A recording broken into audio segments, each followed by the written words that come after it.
શક્તિપીઠ પાવાગઢમાં goods ropeway તૂટતા 6ના મોત।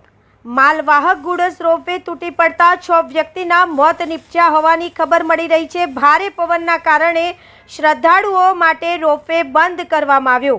પ્રસિદ્ધ શક્તિપીઠ પાવાગઢ ખાતે માલવાહક રોપવે તૂટી પડવાની ઘટના બની છે, જેમાં 6 વ્યક્તિઓના મોત નીપજ્યા છે।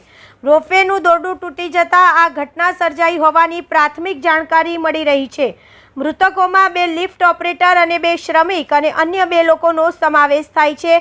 ભારે પવનના કારણે શ્રદ્ધાળુઓ માટે આ રોપવે પણ બંધ કરવામાં આવ્યો છે। ઘટનાની જાણ થતાં સ્થાનિક પોલીસ અને ફાયર બ્રિગેડની ટીમ ઘટના સ્થળે પહોંચી ગઈ હતી। આ દુર્ઘટનામાં કેટલાક લોકો ઇજાગ્રસ્ત થયા છે। હાલ ફાયર બ્રિગેડની ટીમ ઘટના સ્થળે પહોંચીને વધુ તપાસ હાથ ધરી છે। સ્થાનિક તંત્ર દ્વારા પરિસ્થિતિને નિયંત્રણમાં લેવાના પ્રયાસો શરૂ કર્યા હતા।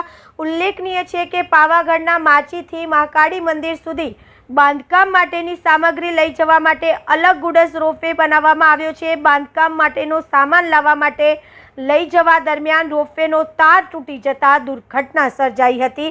ઉલ્લેખનીય છે કે પાવાગઢમાં શ્રદ્ધાળુઓને લાવવા લઈ જવા માટેનો રોપવે અલગ છે, જ્યારે બનેલ ઘટનામાં મૃત્યુ પામેલા વ્યક્તિના મૃતદેહને પીએમ માટે મોકલી આપવામાં આવ્યા હતા।